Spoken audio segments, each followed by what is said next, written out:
A mensagem a seguir é uma pregação da Igreja do Nazareno Nova Europa. Esteja conectado conosco pelo tablet ou smartphone e assista nossos cultos online no site inne.com.br. Ouça Nasa Rádio pelo site nasaradio.com.br e acompanhe nossas redes sociais facebook.com/INN Europa e twitter.com/INN Europa. Igreja do Nazareno Nova Europa, mudando a história de sua vida. Capítulo 33, essa mensagem que eu vou compartilhar com vocês, se eu pudesse dar um tema para ela, eu daria uma presença maravilhosa. Quando Deus falou comigo nesse texto, eu lembrei de uma história quando ainda muito pequeno mesmo, tinha os meus 6, 7 anos de idade. E morava numa região assim bem carente aqui da cidade de Campinas. E todos os dias, às 18 horas, assim, o meu coração, o coração dos meus irmãos, batia um pouco mais forte, porque era o horário que nós sabíamos que o nosso pai estava chegando do trabalho. E atrás de nossa casa havia um caminho, que era o caminho que ele fazia todos os dias. Então, para nós era um motivo de alegria, nós subimos em cima da cama do meu irmão, nós abrimos a janela, na época não era fechadura, era uma tramela. Para quem é daquelas épocas lembra o que é uma tramela. Nós abrimos a tramela, abrimos a janela e pela janela nós ficávamos observando lá no canto do muro o meu pai, o senhor José Maria, virar. E quando ele aparecia assim, era uma alegria, principalmente quando nós olhávamos para a mão dele e vimos o embrulho, sabíamos, lá vem doce. Então para nós era um motivo assim de alegria, de satisfação, quando a presença do meu pai chegava dentro da nossa humilde casa. É uma presença linda, E nós corríamos então, ia de encontro ao meu pai, e ele tinha um hábito assim de pegar a minha orelha e ficar massageando. Então no caminho ele ficava massageando a minha orelha até entrarmos dentro de casa. E aquilo assim era uma alegria. E o que acontece é, quando a gente vai crescendo, a gente parece que vai ficando meio que bobo, achando que já é dono do nariz, achando que já sabe de tudo, que nós não precisamos mais. E às vezes nós deixamos de valorizar coisas simples, como esta, abrir uma janela e observar a presença do meu pai chegando em casa. Então quando eu cheguei à idade, adolescência, aí meus 16, 17 anos, eu tive um conflito muito forte com meu pai.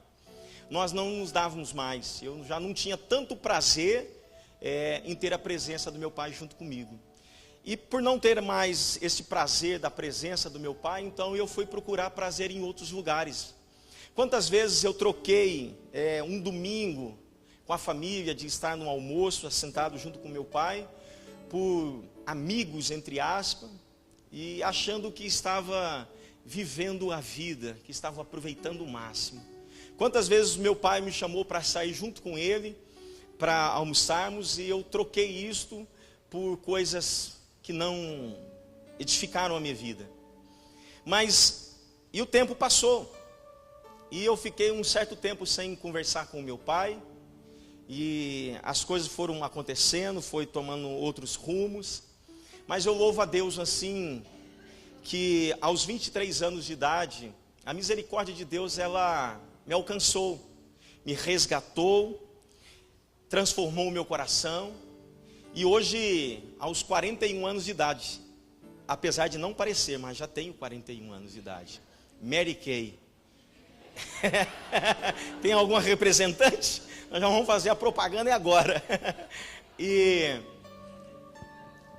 a coisa assim que Deus restaurou no meu coração foi a paixão, o amor de ter a presença do meu pai, o senhor José Maria.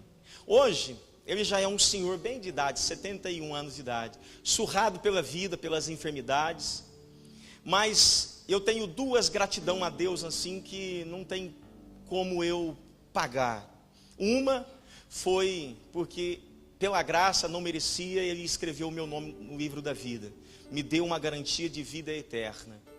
E a outra, que eu tenho uma gratidão a Deus, foi que ainda em vida ele me deu o privilégio de reconciliar-me com o meu pai, e hoje é o meu melhor amigo. Hoje, quase que todos os dias eu vou na casa dele, tocar na mão dele, naquela mãozinha já surrada pela vida, abraçar. Aí esses dias eu peguei ele, a minha mãe, e nós saímos, pedi permissão para minha esposa, e nós saímos numa aventura de 3 dias, só nós 3. Eu aproveitei tanto o colo deles, que saudade. E eu até falei para minha mãe assim, foi: mamãe, estou com uma saudade de mamar. Ela falou: sai fora. Que nada se compara, nada melhor do que o colo da mãe e do pai. Presença. Eu gosto muito, muito, sou apaixonado em poder chegar na casa do meu pai e olhar lá na velha cadeira do Senhor José Maria, ele sentado. E esse ano Deus me deu um privilégio, uma bênção assim incomparável. Está aí no gatilho aí, põe aí para nós. Senhor José Maria, aos 70 anos de idade. E os meninos lá em cima foi arrebatado, eu acho. Alô? Alô? Ei, você? Aonde está isso? Senhor José Maria, aos 71 anos de idade, foi batizado nas águas. Ó presente. Hoje eu posso dizer, eu e a minha casa servimos ao Senhor. Nós preparamos um culto de batismo lá na casa dele, na casa, e ali ele entregou a sua vida para Jesus e foi batizado. E o nome do Senhor José Maria foi escrito no livro da vida. Aí eu falei assim para Deus: Deus, o céu agora vai estar lindo, porque a tua presença vai estar lá e também a minha família. E como é maravilhoso, eu sou grato a Deus porque em vida eu pude me reconciliar com esse homem, abraçá-lo todos os dias. Eu sei que eu não vou tê-lo para sempre, talvez ele ou eu, mas de uma coisa eu tenho certeza: aquela sensação de missão cumprida. O tempo, nem o diabo foi capaz de separar a nossa amizade. Como é bom poder ter a presença do Pai. Amém? E é sobre isso que eu quero falar com vocês. Presença maravilhosa. Êxodo capítulo 33. O texto diz assim: o Senhor Deus disse a Moisés: saiam deste lugar, você e o povo que você tirou do Egito, e vão para a terra que eu jurei a dar a Abraão, a Isaque e a Jacó, e aos seus descendentes.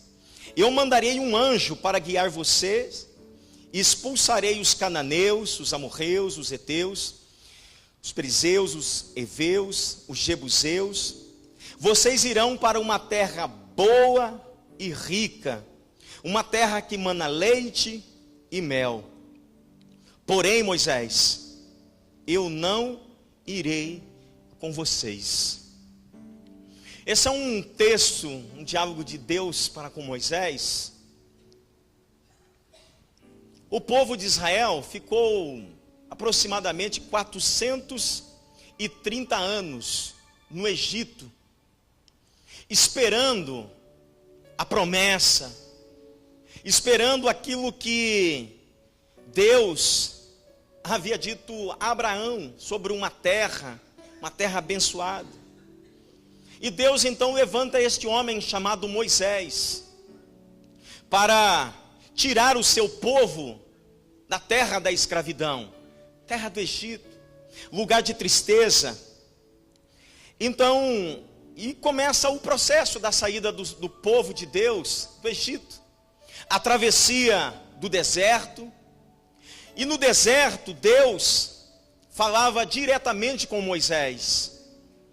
Quando o povo estava cansando, desanimado, Deus disse: Moisés, diga a esse povo que marche, não é tempo de parar. A terra, ela é boa, ela está logo à frente, não é tempo de desistir. E as promessas, e Moisés quase que como um líder, um pastor, todos os dias, ele trazia a memória ao coração do povo sobre a terra prometida, a Canaã, uma terra que mana leite e mel, boa e rica. E o povo então, baixo de lutas, tribulações, seguindo em direção a essa terra. Mas aí, nesse texto que acabamos de ler, Deus então ele chama Moisés e diz: Moisés, se prepara, porque chegou o grande dia, o dia esperado, o dia de tornar o sonho em realidade, o dia em que a promessa ela vai se materializar, vai se tornar real, Moisés. Aquilo que eu falei com vocês. Olha, a terra ela é boa e rica, e é nessa terra, Moisés, que vocês vão crescer, irão prosperar, irão ter os seus filhos, serão abençoados. É nessa terra, Moisés. E aí Deus então ele diz para Moisés: Moisés, olha, não se preocupe, porque eu já enviei um anjo, e esse anjo poderoso já foi à sua frente, e este anjo chegou nesse lugar para derrotar todos os teus inimigos. Como se Deus estivesse falando para Moisés: Moisés, você não terá que pelejar, porque o meu anjo já venceu os cananeus, os amorreus, os heteus. Todos os teus inimigos cairão por terra. Você simplesmente vai ter que chegar neste lugar e tomar posse. A terra é sua, a terra de vocês. Aí há um silêncio. Há um silêncio que interrompe esse diálogo por um tempo. E de repente Deus ele volta-se para Moisés e diz: Moisés, só que tem uma coisa, a minha presença não vai com vocês. Eu não vou estar com vocês. Eu não vou estar quando vocês chegarem na terra. Mas a terra é de vocês, eu prometi ela de vocês. O anjo já foi à frente. Um silêncio novamente. Isso faz Moisés pensar. Quem sabe Moisés ele não traz à sua memória a história dos seus antepassados, os tempos de escravidão do Egito, a mortandade de todas as crianças, a história em que seus pais lhe contavam a respeito dos seus avós, o tempo difícil no Egito, e agora a oportunidade de tomar posse do milagre, da terra prometida. Moisés ele passa como se fosse um filme. E aí Moisés ele dá uma resposta para Deus. E essa resposta está no capítulo 33, no verso 15. Ele disse assim: disse Moisés: se não fores com o teu povo, não nos faça sair deste lugar. Como é que os outros povos poderão saber que está contente com o teu povo e comigo, se não fores conosco? A tua presença é que mostrará que somos diferentes dos outros povos da terra. Olha a resposta desse homem chamado Moisés para Deus. Senhor, é como se Moisés estivesse falando assim: Deus, o Senhor está de brincadeira conosco. Só pode. Moisés disse: olha, Senhor, se a tua presença não for, não nos faça sair daqui. Porque o que nos torna diferente não é a terra que iremos possuir, mas o que nos torna diferente dos outros povos é a tua presença. É a tua presença, Senhor, que nos alegra. Moisés ele simplesmente está dizendo para Deus: Senhor, eu quero que o Senhor saiba de uma coisa. Eu não cheguei até aqui por causa da terra. Eu não saí do Egito por causa de uma promessa que diz a respeito de uma terra que mana leite e mel, uma terra rica, de um período de prosperidade. Mas o que me fez, Senhor, sair do Egito, enfrentar o deserto, foi em saber que a tua presença era conosco todos os dias. Pois é a tua presença, Senhor, que renova as minhas forças.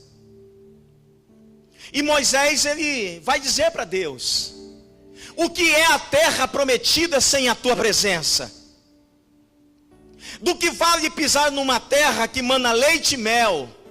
Do que vale ter os sonhos realizados se a tua presença lá não está?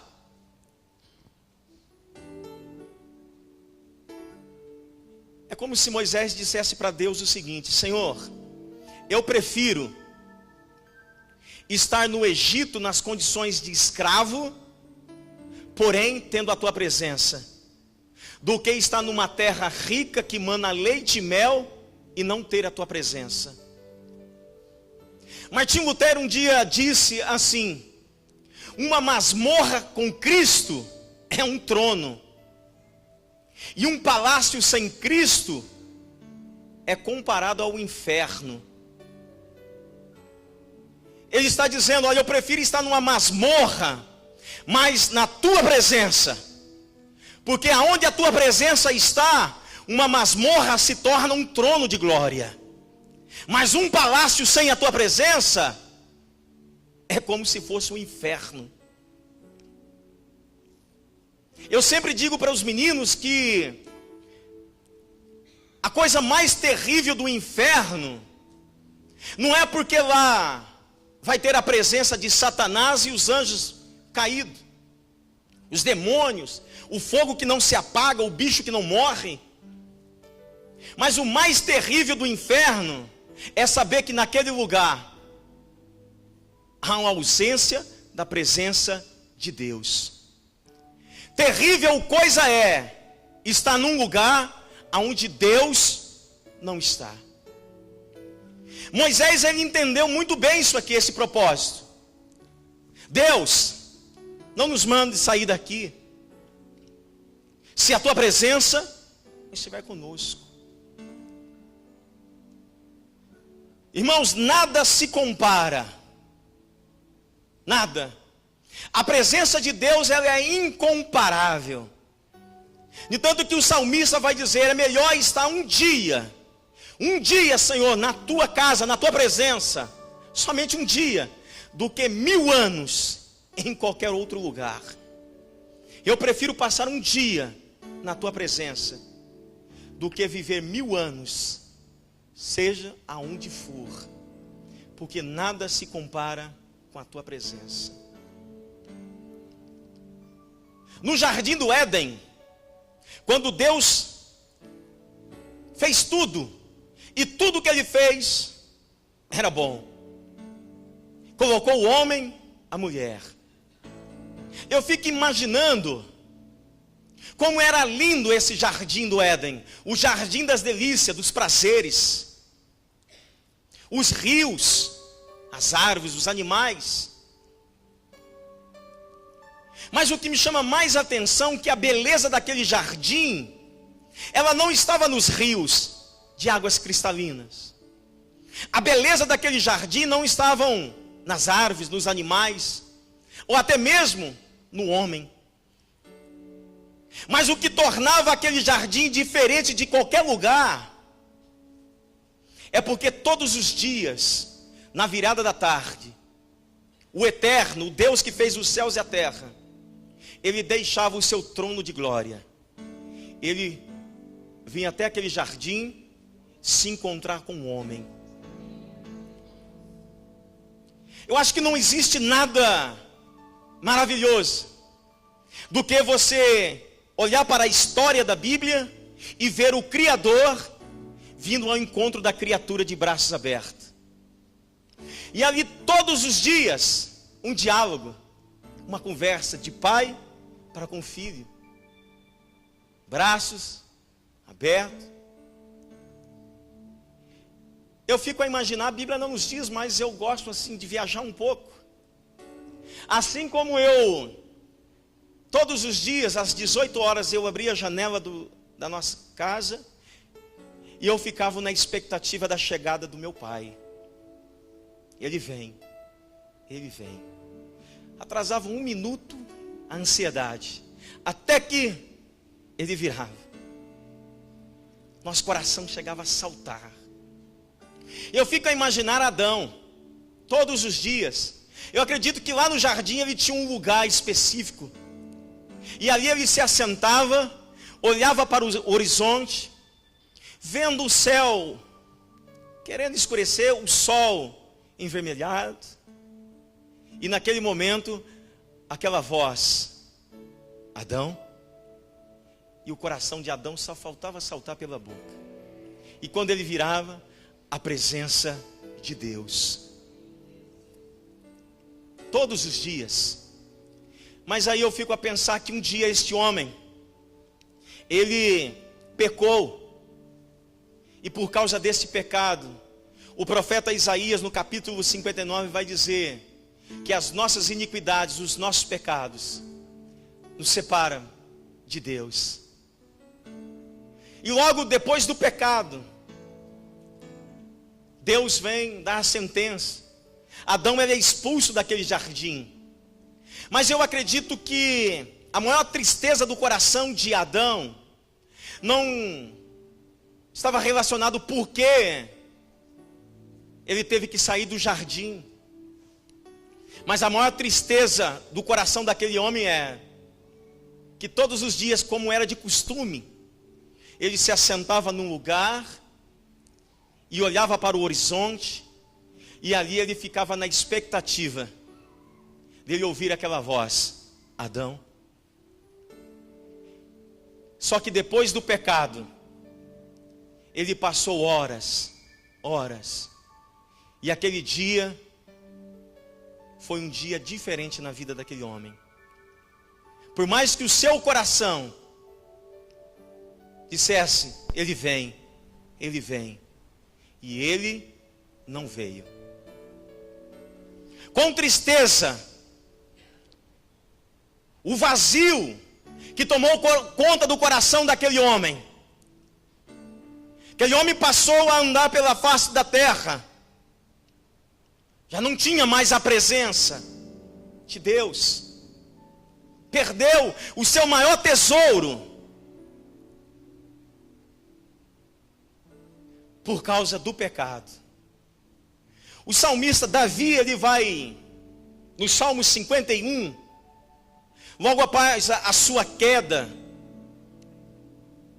que o profeta Natan vem e o repreende, ele corre para o seu esconderijo, e ali ele, com um coração entristecido por causa do pecado, ele escreve o Salmo 51. Só que no Salmo 51 há algo que Davi ele pede para Deus, para não retirar dele o espírito. Davi ele poderia muito bem ficar com medo: olha, o pecado, puxa, eu vou perder o trono, vou perder a coroa, vou perder as riquezas. Mas Davi naquele momento, ele sabia e tinha um entendimento que a sua maior riqueza não era o palácio, não era as suas conquistas, a coroa, o reconhecimento, mas a sua maior riqueza era a presença do Deus que fez os céus e a terra. Por isso que ele vai dizer: Senhor, não retira de mim o teu espírito. Pode tirar tudo, exceto o teu espírito, Senhor, porque sem a tua presença eu não sou nada. Porque o que me trouxe aqui foi a tua presença. O que me tornou rei, o que tornou a minha vida em sucesso, não foi as minhas habilidades com pedra, mas eu sei que foi a tua presença. Então, Senhor, não retire de mim a tua presença. Se é algo que nós precisamos,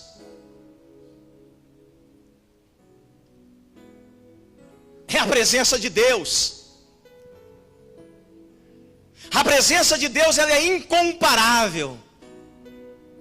Ela está acima de tudo e de todos. Homens que trocaram a presença de Deus por coisas passageiras.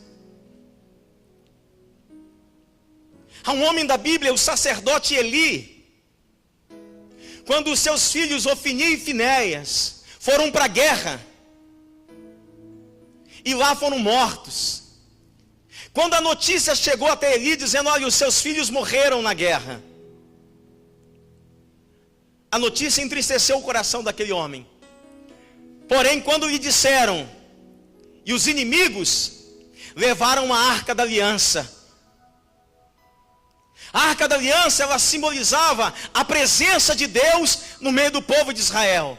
Quando o sacerdote Eli recebeu aquela notícia, que levaram a Arca da Aliança, a Bíblia vai dizer que ele caiu da cadeira, quebrou o seu pescoço e morreu. Nem a notícia da morte dos seus filhos provocou tanta tristeza quanto a perda da presença de Deus. Uma de suas noras grávida teve filho e colocou o nome Icabode. Foi-se a glória de Deus, foi-se a alegria de Israel. Não há mais motivo de júbilo, não há mais motivo de louvor e adoração. A nossa nação perdeu o bem mais precioso, que é o Deus de Israel. Foi isso que o povo também disseram quando chamaram Samuel, dizendo: nós queremos um rei. Todas as nações da terra têm um homem, um governante, um rei. E aquilo entristeceu o coração daquele homem. Ele buscou a Deus. E Deus disse: olha, Samuel, dê a eles o que eles pedem. Eles não rejeitaram a vocês, mas rejeitaram a mim. Não querem mais a minha presença. Presença de Deus, nada se compara. E eu tenho visto nos nossos dias de hoje, por causa desta ganância de possuir, de ter, alguns até vendendo a alma para o diabo, porque valores estão invertidos. O ser não tem tanta importância mais. O importante é o ter. Se você tem, você é bem recebido, você é bem-vindo. E por este motivo, muitos têm trocado uma vida de santidade, deixado a presença de Deus, e têm trilhado caminhos que desagradam o coração do Pai. Porque não importa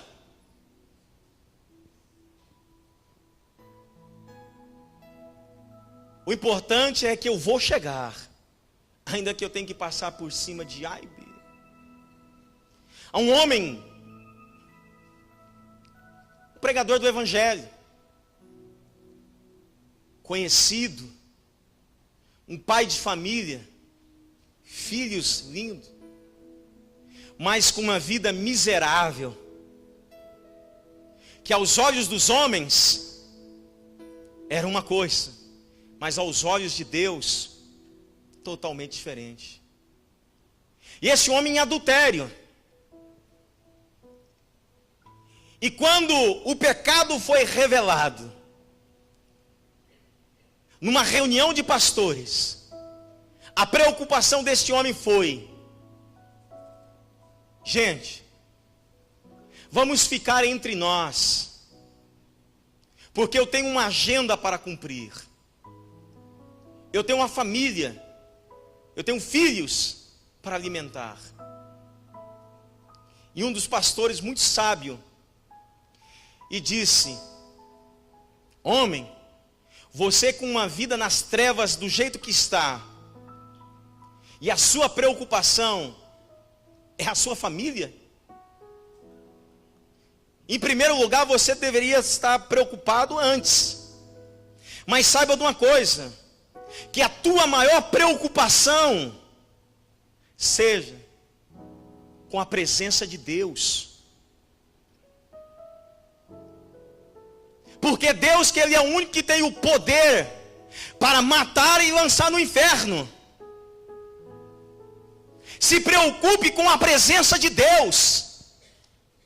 Se preocupe em viver, como diz as Escrituras, que eu sou o templo, morada do Deus vivo. Você está preocupado com coisas que são passageiras e se esquecendo daquilo que é eterno. Um dia um homem chamado Obed-Edom, uma única oportunidade, bateu na sua porta, na porta de sua casa. A história vai dizer que Davi, ele deixa a arca da aliança na casa desse homem, a presença de Deus. Obed-Edom, ele leva para sua casa a arca da aliança, símbolo da presença de Deus. E num período de 3 meses, Deus abençoou a casa, a vida e tudo que pertencia àquele homem chamado Obed-Edom. A notícia correu, chegou até Davi, dizendo o seguinte: olha, lembra daquele homem? Pois então, Deus mudou a sorte. Deus abençoou a casa de Obed-Edom, sua família, seus animais, o campo. O homem prosperou de tal maneira que a notícia correu. Sabe o que eu aprendo? Porque o que nos torna pessoas melhores, a fonte da nossa bênção, do milagre, ela está em Deus. Se você deseja ter um lar abençoado, uma família abençoada, aprenda com esse homem chamado Obed-Edom. Leve para a sua casa a presença daquele que tudo pode, o Deus que fez os céus e a terra. E aqui eu quero chamar a atenção de todos os homens presentes. Você foi chamado para ser o sacerdote da sua casa. Não que seja errado a sua esposa orar pela sua família. Não que seja errado a sua esposa chamar os seus filhos para vir para a escola dominical, para o culto. Mas saiba de uma coisa: a responsabilidade espiritual da casa está sobre você, homem. Uma pergunta eu faço ao teu coração e você responde para você mesmo. Você tem orado pela sua casa? Você tem colocado as suas mãos sobre a cabeça dos seus filhos? Seus filhos estão olhando para você.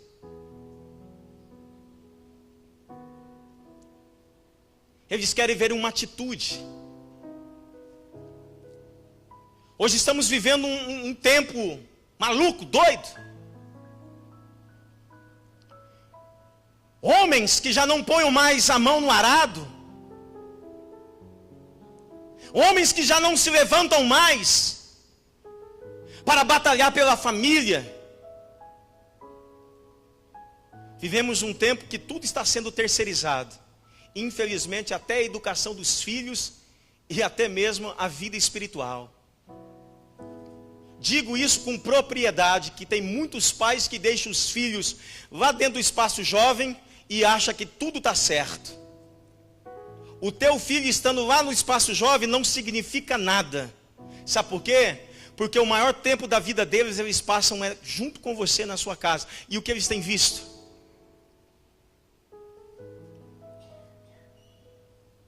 É tempo de nos levantarmos. É tempo de desligarmos um pouco a televisão. De sair um pouco do Facebook, Instagram, essas coisas. Nada contra. Mas é tempo de levantarmos um altar de oração dentro do nosso lar. De convidar a nossa família, de orar, de interceder.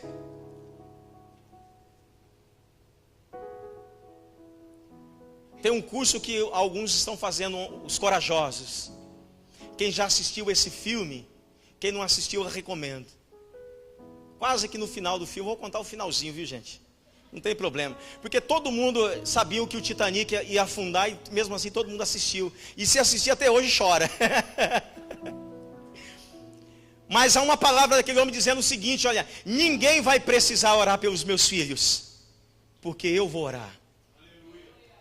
Ninguém vai precisar orar pela minha família, mandar ninguém, porque eu vou orar pela minha família. Eu sou o sacerdote da minha casa. Não que receber a oração de alguém seja errado, é bênção, mas a responsabilidade é nossa, é sua. Não terceirize a educação, a vida espiritual dos seus filhos a ninguém. Seja você o herói do seu filho. Tem alguns pais que falam assim: pastor, os meninos falam mais de você dentro de casa do que de nós mesmos. Eu falei: só qual é a diferença? Talvez é porque eu estou fazendo algo que você não está fazendo. É sentar com ele e ouvi-lo. Sente com ele e procura ouvir o seu filho. Presença de Deus. Esse homem levou essa presença maravilhosa para dentro de casa. Nada se compara. Presença essa que um dia foi quebrada no jardim do Éden, mas ela foi restabelecida em Cristo Jesus na cruz do Calvário. Não há mais razão e nem motivo de andarmos de cabeça baixa, se sentindo derrotado ou o patinho feio da história. Porque a razão, o motivo da nossa alegria, ela está em Cristo Jesus. É por Ele que eu me levanto. É por Ele que eu vou à luta. É por Ele que eu venho neste lugar. Porque eu sei que a sua presença, ela é certa. Eu quero encerrar com a passagem do filho pródigo. Um moço que cresceu na casa do pai. Tinha a presença do pai, o abraço, a proteção. Mas um dia ele resolveu viver os seus próprios sonhos, seus próprios desejos. Ele já não se importava mais com a presença do pai. E um dia, ele resolveu então sair da casa do pai. Deixou a presença do pai e foi viver os seus sonhos.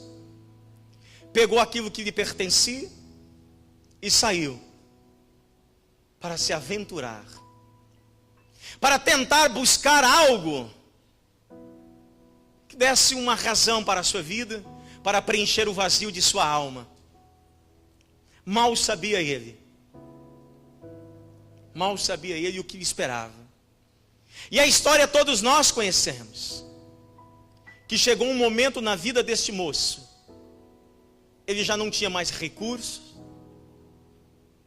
amigos, todos abandonaram. E um dia ele se encontrou dentro de um chiqueiro de porcos. Foi o que restou para ele. É isso que todo homem se depara quando sai da presença do pai. Um chiqueiro de porcos. Mas eu louvo a Deus que a misericórdia de Deus, ela é maravilhosa. Dentro do chiqueiro de porcos, a Bíblia não nos diz, mas eu sei que foi obra do Espírito Santo, porque a Bíblia nos fala que é o Espírito Santo que convence o homem do pecado, da justiça e do juízo. Lá no chiqueiro de porcos, aquele moço, ele então se lembrou da casa do pai, da mesa, da proteção, do carinho. Eu acredito que o sentimento de saudade invadiu a alma daquele jovem. Saudade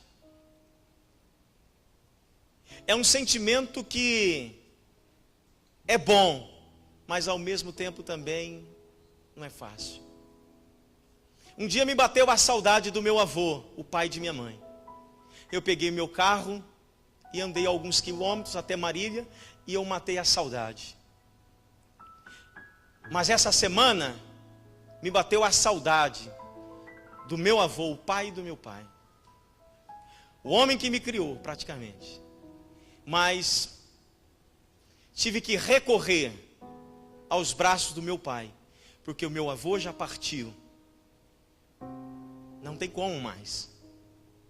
Mas foi isso que bateu no coração desse menino, a saudade da casa do pai, saudade da presença. E ele diz o seguinte: olha, eu vou me levantar, eu vou ter com o meu pai, eu vou dizer para ele: pai, pequei contra ti, pequei contra os céus, eu já não sou mais digno de ser chamado do seu filho, mas deixe que eu trabalhe aí junto com os seus trabalhadores. E ele se levanta e ele vai em direção à casa do pai. E ele pensando que ia encontrar um pai cheio de ira, nervoso, um pai que iria acusar, e ele encontra um pai de braços abertos. E esse pai, ao ver o filho, o seu coração se alegra. Como é maravilhoso, como é lindo. Um pai, ao ver um filho que estava perdido, estava morto, mas agora reviveu. E ele retorna para a casa do pai.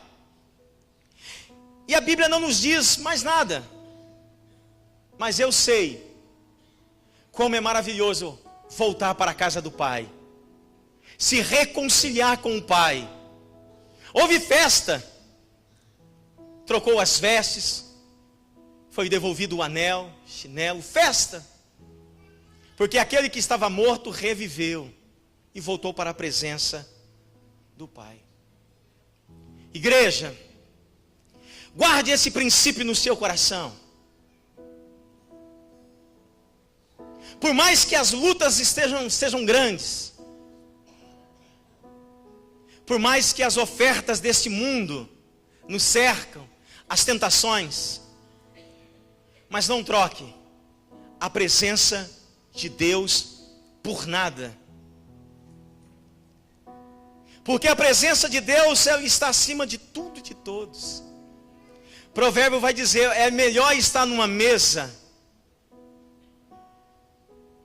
com pouco, porém com justiça, com a presença de Deus, do que ter uma mesa farta e sem a presença dele. O apóstolo Paulo entendeu muito bem isso, quando que com muita propriedade ele diz: olha, o meu viver é Cristo, a minha vida agora é Cristo, e se eu morrer é lucro. Por que será que se eu morrer é lucro? Porque se eu morrer, eu vou me encontrar com Ele, e eu o verei face a face. Por isso que em Romanos, capítulo 8, ele vai dizer: ó, nada, circunstância alguma poderá me separar de Deus. As tribulações, fome, nudez, altura, profundidade, presente, passado, futuro, anjos, demônio, nada, circunstância alguma vai me tirar da presença desse Deus. Porque foi um homem que compreendeu, entendeu a grandeza e a importância de ter a presença de Deus. Jó, no auge da sua depressão, das suas perdas, do abandono, no capítulo 19, ele vai descrever algumas coisas dizendo: a todos me abandonaram, o meu hábito se tornou impuro para minha esposa, os amigos todos foram embora, os meus servos já não me obedecem mais, os jovens zombam de mim. Mas no verso 25 ele vai dizer: eu estou enfrentando lutas, tribulações, mas eu sei que o meu Redentor vive, e que por certo ele vai se levantar. Salmista vai dizer: ainda que eu ande pelo vale da sombra da morte, não temerei mal algum, porque o Senhor é comigo.